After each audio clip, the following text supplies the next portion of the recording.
Hello friend, welcome my to channel.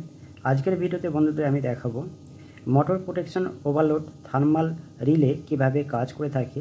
আমি এই যে সার্কিটটা দেখতে পাচ্ছ, রিলেটা আমরা এখানে ওপেন করব। ওপেন করে ভেতরে কি কি সার্কিট আছে, কি কি ভাবে কাজ করে থাকে সেটাই তোমাদেরকে দেখাবো। তো বাইরের দিকে এই রিলের যেসব অপশানগুলো আছে সেই সব অপশান বিষয়ে তোমাদেরকে প্রথমত জানাবো। জানানোর পর আমি এই রিলেটা ওপেন করে তোমাদের ভেতরে কিভাবে কাজ করে থাকে সেই জিনিসটা তোমাদেরকে দেখাবো। তো ভিডিও তোমরা মিস করবে না, ভিডিও গুরুত্বপূর্ণ হতে চলেছে তোমাদের কাছে। তোমরা যদি এরকম ভিডিও পেতে চাও তাহলে অবশ্যই চ্যানেলটিকে সাবস্ক্রাইব করে রাখবে। যদি ভিডিও ভালো লাগে তাহলে লাইক শেয়ার করবে। চলো ভিডিওতে যাওয়া যাক। এই যে থার্মাল রিলে তোমরা দেখতে পাচ্ছ, এটা আমরা মোটর যখন কানেকশান করি, মোটরের প্রোটেকশনের ক্ষেত্রে আমরা এই রিলে ব্যবহার করে থাকি। তো এই রিলের মধ্য দিয়ে আমরা 3 ফেজ সাপ্লাই ইনপুট করি। এই যে তোমরা 3টে পোল দেখতে পাচ্ছ, এই 3টে পোলের মাধ্যমে কন্ট্রাক্টর থেকে 3 ফেজ এই রিলেতে ইনপুট হয় এবং আউটপুট হয়। এখানে দেখো এই 3টে পোল আছে বা কানেকশান আছে, এই 3টে কানেকশানের মাধ্যমে আমাদের মোটরে আউটপুট হয়ে থাকে 3 ফেজ। তো এখানে দেখো লেখা আছে L1, L2, L3 এই 3টে পোল এবং T1, T2, T3 এই 3টে পোল। ডান দিকে দেখো দুটো সুইচ আছে, একটা লাল কালারে একটা গ্রিন কালারে। লাল কালারে এই সুইচটা ওভারলোডের ক্ষেত্রে টিপ করলে রিসেট করার ক্ষেত্রে কাজ করি এবং আমরা মোটর অফ করতেও কাজে লাগিয়ে থাকি এই সুইচ। আর এই যে গ্রিন সুইচটা দেখতে পাচ্ছ, এটা আমরা মোটর যদি এই রিলের মাধ্যমে অন অফ করতে চাই সেক্ষেত্রে স্টার্ট করার ক্ষেত্রে কাজ করে থাকি। নিচে থেকে দেখো এখানে অ্যাম্পিয়ার সেটিং করার জন্য একটা অপশান আছে। মোটরের যে ক্যাপাসিটি সে অনুযায়ী আমরা এখানে সেট করে থাকি।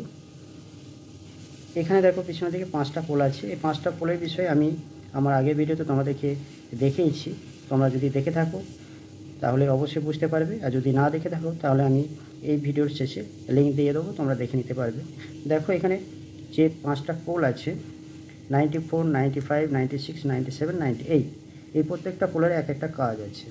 আমরা যখন এক্সটার্নাল অন অফ সুইচ ব্যবহার করি সেক্ষেত্রে আমরা এই রিলে থেকে পাওয়ার নিয়ে থাকি। 95-এ আমরা মেন ইনপুট করি এবং 96 থেকে আমাদের যে মেন পাওয়ার সেটা আমরা অন অফের যে সুইচ সেখানে আমরা কানেকশান করি।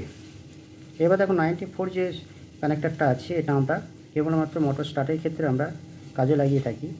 আর 97, 98 এটা হচ্ছে টিপের ক্ষেত্রে আমরা কাজ করিয়ে থাকি। যখন মোটর টিপ করে যাবে তখন আমাদের লাল যে ইন্ডিকেটার আমরা কানেকশান করি সেটা আমরা 98 এবং 97কে কাজে লাগিয়ে আমরা কানেকশান করে থাকি।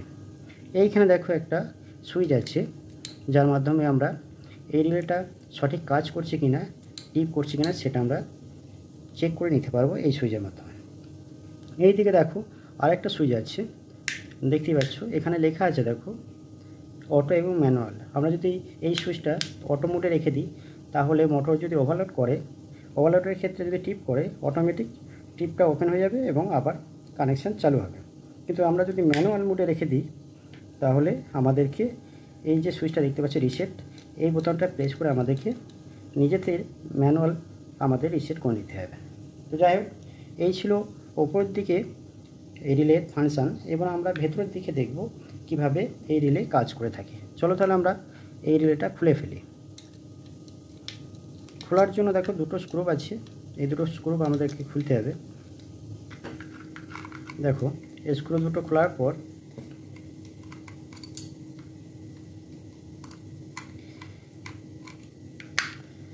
দুটো স্ক্রু খোলা হয়ে গেছে। এবার দেখো এখানে একটা সিল থাকে, এই সিলটা আমরা যদি এই রিলের ক্ষেত্রে কোনো প্রবলেম হয়ে থাকে তাহলে আমরা এই সিলটা ওপেন করে আমরা খুলে দেখি রিলের মধ্যে কোনো যদি ময়লা ডাস্ট জমে সেটা পরিষ্কার করার জন্য। তো এখন আমি এটা আমি এখান থেকে কেটে দেবো সিলটা। এবার দেখো এই জায়গাটা ধরে আমাদের ওপেন করতে হবে।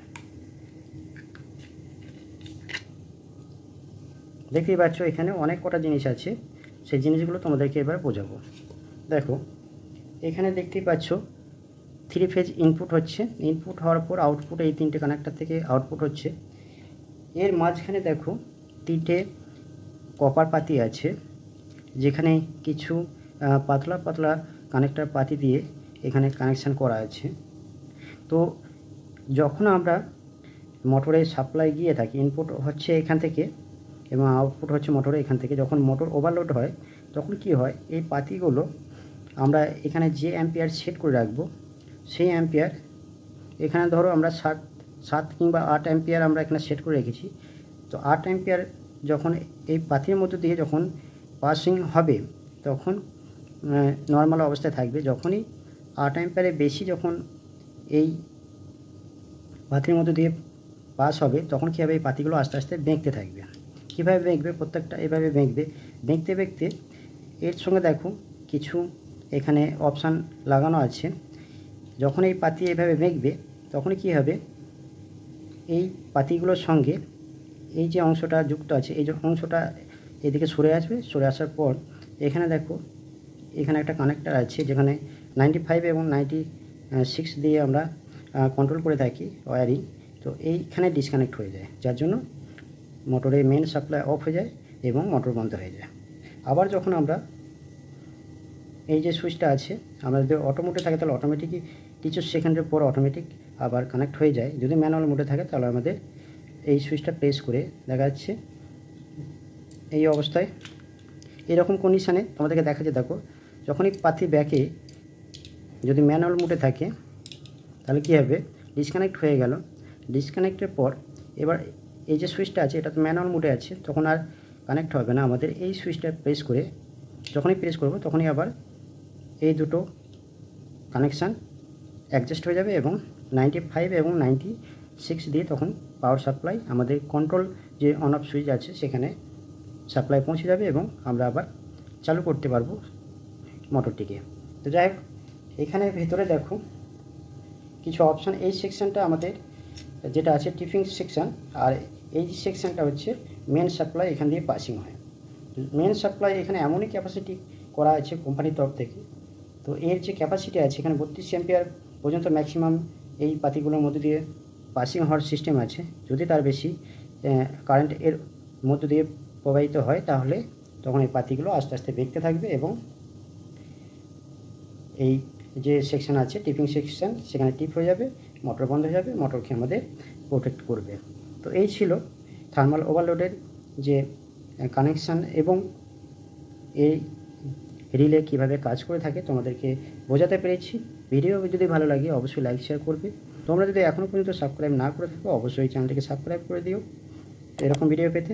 আজকের ভিডিও এই পর্যন্ত, নেক্সট ভিডিওতে অন্য কোনো সাবজেক্ট নিয়ে আবার তোমাদের সঙ্গে দেখা হচ্ছে। তোমরা ভালো থেকো, সুস্থ থেকো।